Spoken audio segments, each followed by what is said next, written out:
Respected Dr. Nasir Ahmed, the Honorable Vice Chancellor of Jamia University, you have Jamia with you, we have Jamia with us. So there is only difference of A, you know. Jamia and Jamia we have, and we have two Jamias here. Yeah. One is Jamia Millia and another is Jamia Hamdard. So thank you, Dr. Nasir ji, for being there in the webinar. Professor P.K. Arya, Honorable Chairperson of the Aryan Sansthan, Dr. Behram Ramesh, the real tie between the Indo-Afghan, coming to India, having their degrees, going back, a typical Indo-Afghan relationship ambassador. Dr. Kamraj ji, a good friend across the borders and who keeps on meeting quite frequently and keeps discussing about these webinars, and I am very happy that today we are discussing on Indo-Afghan relations in the context of literature, education, culture and tourism. Believe me, whatever India was en route Afghanistan only. India चाहे वो अपने व्यापार में था, चाहे वो अपनी संस्कृति में था, चाहे इंडिया पर आक्रमणों का माध्यम था, everything was rooted through Afghanistan only, and without Afghanistan probably India could not have imagined anything because they are so dear to us. And I will start my presentation with age-old Jalaluddin Rumi Sahab. Jalaluddin Rumi, the 8th century ago, one of the greatest poets in human history, and he was the famous progeny of Balakh province, wrote, "Elevate the words, not the sound, because the flowers are produced in rain and not in storms." अपने शब्दों को ऊंचा करो, आवाज़ को नहीं, ये बारिश है जो फूलों को बढ़ने देती है, उसकी गर्जना नहीं. This is the knowledge of this magnificent land and of this great nation that is called Afghanistan. और शायद हम लोग रूमी साहब को जितना पढ़ते हैं, जितना गुढ़ते हैं, जितना उनका मनन करते हैं, probably Jalaluddin Rumi, I do not know about other literary people sitting here, but he finds a lot of favoritism with me whenever I talk about ancient Sufi saints, poets, mentors, philosophers. The name of Jalaluddin Rumi comes on automatically on your voice.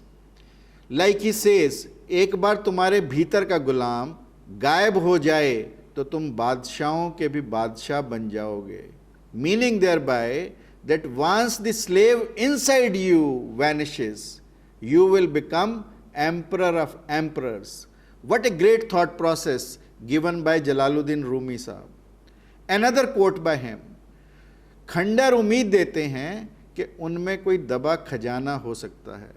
Ruins, they give you an information that there could be a treasure underneath. So important are the words of Rumi Sahab. हकीकत रूबरू होती तो अदाकारी नहीं चलती. खुदा के सामने बंदों की मक्कारी नहीं चलती. तुम्हारा दबदबा खाली तुम्हारी जिंदगी तक है. तुम्हारा दबदबा खाली तुम्हारी जिंदगी तक है. किसी की कब्र के अंदर जमींदारी नहीं चलती. Meaning thereby that if you are in the grave, whatever you have earned is left here only. You cannot carry anything but for your body in the grave. Such important words. And the Afghan people in this century have shown their courage and struggle and have shaped their future through votes and debate. Believe me, this is so very important, and they have not achieved it through gun and violence. And that vindicates the Indo-Afghan relationship because India has always believed in the policy of truth and non-violence, and which was so fondly propagated by our father of the nation, Mahatma Gandhi, and was well nurtured by Badshah Khan, whose grave lies in Jalalabad. And to pay the last tributes, lots of Indians, they crossed over the borders to pay their respect and homage to Badshah Khan when he was being laid down to rest. Afghanistan is a country with unwavering faith in the Jigra, chose the path of democracy. That is commendable, I tell you. It's a tribute to countless Afghans who are unnamed and who have laid their lives and sacrificed their lives for the future of this country. Democracy, जमहूरियत एक तर्ज हुकूमत है कि जिसमें बंदों को गिना करते हैं, तोला नहीं करते. We count people, but we do not weigh people. But ironically, the democracy today has become not only for the voting, but for weighing the people. And that's an irony of the democracy throughout the world these days. And it's a very sorry state of affairs.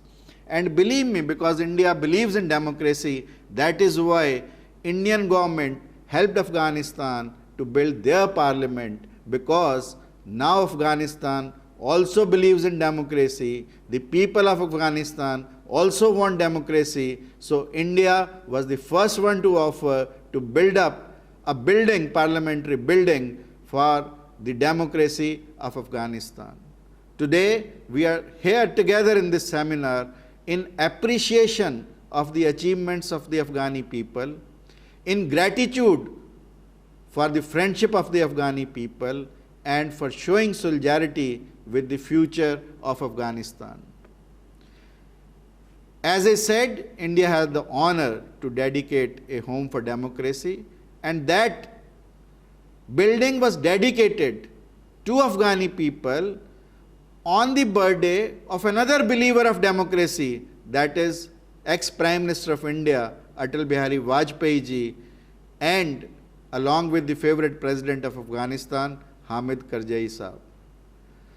Vajpayee ji, who believed in democracy, said, सत्ता का खेल तो चलेगा, सरकारें आएंगी जाएंगी, पार्टियां बनेंगी बिगड़ेंगी, मगर ये देश रहना चाहिए, इसका लोकतंत्र अमर रहना चाहिए.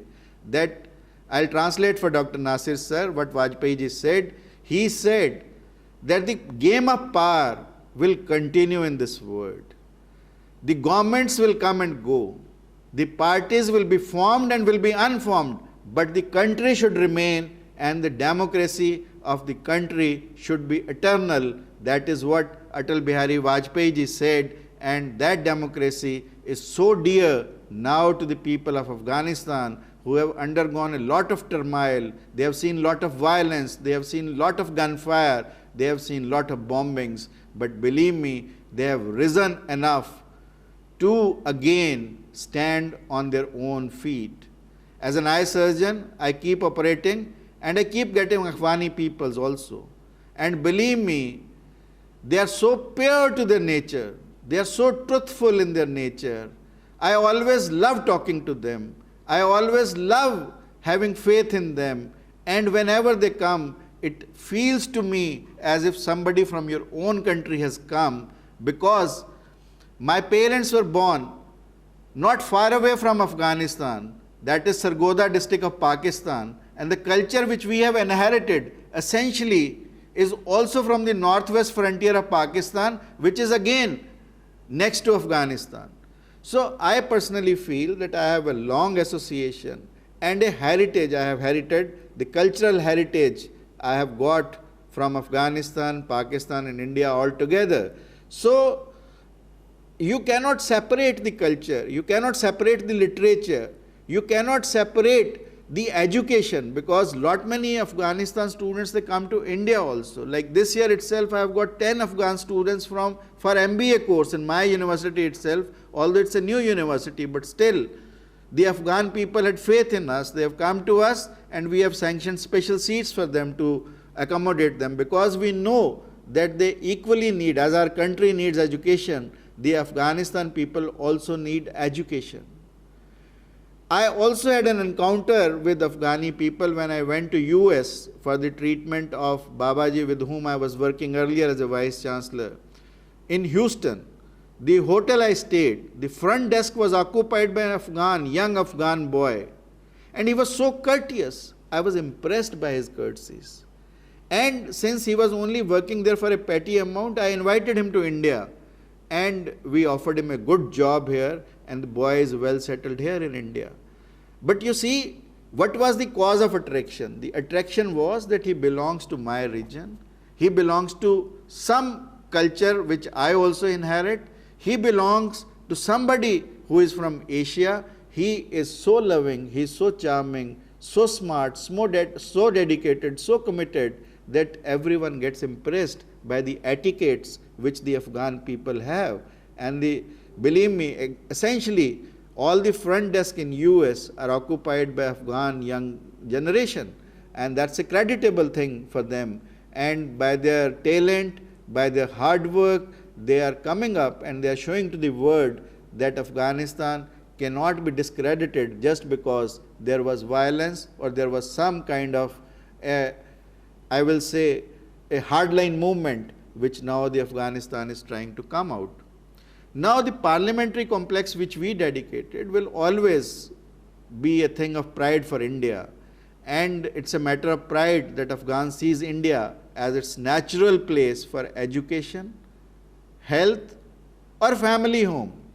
If you ask any Afghani, my daughter operates in South Delhi part of this country, and she gets a lot of Afghani patients there. And majority of our OPD, she is a gynecologist by profession, and majority of our OPD is from the Afghan people. They are so much in India. And I think they also have pain in their heart because they have been uprooted from their country, and their country doesn't have facilities for education and health, and that is why they are looking on India as a natural ally, as a partner for these two things, especially education and health. And since I am in the field of education and health, I keep encountering Afghani people, and I find there is hardly any difference between an Indian and an Afghani, because essentially we have the same kind of a dialect, we have a same kind of a dress up, we have a same kind of etiquettes, like good morning, Sahar, Pakhyar. You see, Sahar is a word which is so commonly used in India and by all the poets of India. So good morning is such a word which appears so familiar to you. Similarly, welcome, Pakhyar Ragle. So the words are similar essentially. There are not much difference. You can easily understand if somebody is not speaking at a high speed or at a natural speed. You can understand what an Afghan is trying to say to you. Like Meherbani is the word in Pakistan, and Manana is the word which is in Afghanistan for thank you. And we also say Dhanyavad, we also say Manana is that somebody is annoyed with you, somebody is unhappy with you, you go and call them और उसको मना के ले आते हैं. रूठों को मनाने का काम हम लोग करते हैं, and that manana is thank you in Afghanistan. And believe me, such kind of things, they make you so happy that you really feel so good once you have some people who can share your old culture, your old dialect, some similarity. And believe me, Afghanistan was no different from India because the boundaries of Buddhism was across Afghanistan itself. Afghanistan essentially before the advent of Islam was a Buddhist country, and up to 2001 Afghanistan had the pride of having the tallest Buddhas in the world, which of course unfortunately were demolished by the Talibanis. But believe me, how can we forget those two merchants, Trapusa and Bahalika, who offered food to Mahatma Buddha after his enlightenment. Buddha, before enlightenment, got food from two merchants of Afghanistan. They were named Trapusa and Bahalika, and in fact these were the two persons who carried Buddhism to Afghanistan. So essentially the roots of Afghanistan, they belong to India. And how can we forget a Kabuliwala? You know, Rabindranath Tagore, the famous story and a famous story Kabuliwala, so many movies have been made out of it, Kabuliwala, the merchant from Kabul who comes to Calcutta each year for selling dry fruits, and while living in India he becomes a friend with a 5-year-old girl Minnie.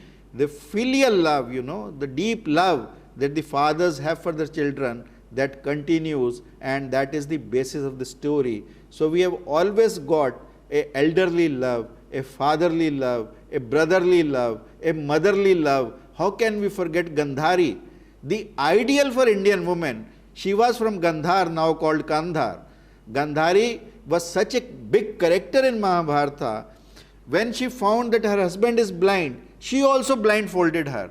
That was Gandhari, and a lady with lot of conviction, lot of dedication, lot of commitment, lot of honesty, lot of purity, and lot of positivity. That Gandhari is, and this we have learnt in our epic Mahabharata, where Gandhari has a pivotal role to play, and she is the one who sometimes even tries to pacify Dhritarashtra and tries to carry Dhritarashtra onto a righteous path. How can we forget, helped by Afghani tribes and people of Afghanistan in helping Subhash Chandra Bose. Subhash Chandra Bose, when he walked across from Peshawar to Kabul, was introduced to Italian embassy by people from Afghani tribe, and 200 kilometers he walked for the border. That was the help was given by Afghani tribes, and the Afghani tribes were responsible in helping Subhash Chandra Bose get a visa from the Italian embassy, and thereby he could go to Moscow and then to Germany and to Japan for formation of the Azad Hind Fauj. But essentially the Afghani people protected Subhash Chandra Bose from being caught by the imperial forces or the Britishers. So therefore India owes a lot, because Subhash Chandra Bose was given another lease of life by the Afghani people. How can we forget the visit of Guru Nanak Dev Ji, who while coming from Makkah and Baghdad en route to Kandahar and Kabul had lot of teachings in Afghanistan. And we all know the story of Wali Kandhari. While he was not giving water to the inhabitants across the village, Guru Nanak Ji forced him to give water, and that Wali Kandhari in fact ultimately became a good friend of Guru Nanak Dev Ji, and that is how we are associated with each other in our culture. And how can we forget the mother of Porus? Porus was a great warrior of India. The mother of the Porus was Ambi Naresh's sister, and grand old ties between the Ambi kingdom and the Puru kingdom which the Porus was having. It was in fact a link for Alexander, that through only Afghanistan that he could come to India. And how can we forget, जो हम बचपन में सुनते थे, जो सुख छज्जू दे चबारे, न बलख न बुखारे, home home sweet home, there is no place like home. यानी बलख और बुखारा जो दो सिटीज़ हैं अफ़गानिस्तान के, उनके बारे में हम बचपन से प्रोवर्ब्स पढ़ते आए हैं, जो सुख छज्जू के चबारे न बलख न बुखारे, meaning there by that there can not be anything beautiful then Balkh and Bukhara. You see the fame which these two cities had with them.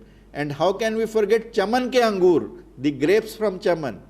You see, during our childhood, what we have eaten, the grapes naturally are the favorite fruit of the children in India, and the grapes we used to get from Chaman, which is a part of Kabul itself. So all the dry fruits, all the grapes, all the good things we used to get from Afghanistan. And how can we forget the visit of scholars like Chanakya, Charak, Panini, who were so close in Takshila to Afghanistan, and they have been continuously visiting Afghanistan and the people around in that area, their teachings, and the people there are wise by the teachings of all these great scholars, and they were so near to the border of Afghanistan. And I hope that they will come soon, when the energy of Central Asia will make our region prosperous. And I sincerely hope when a Kabuliwala will come once again and win the hearts of Indians. And I sincerely hope when we will be able to taste the magnificent fruits of Afghanistan in India, and when the people of Afghanistan will not have to pay a lot of money to buy their favorite Indian products. Poetry and courage, valor and honor, pride and generosity have taken birth on the island of Afghanistan. Afghan people have the courage and determination to shape their future through voting and debate, and not through gun and violence. Afghanistan can only succeed when there will be no flow of terror from across the border, when the shelters and nurseries of terrorism are closed and their bosses will not engage in this business. मन के अंदर का शोर कागज पर शेर हो गया, मन के अंदर का शोर कागज पर शेर हो गया, बंदूक नहीं कलम से ही शेर भी पल में ढेर हो गया. That is what Afghani people have shown to the world, that they can win with the vote and debate and not by gun and violence.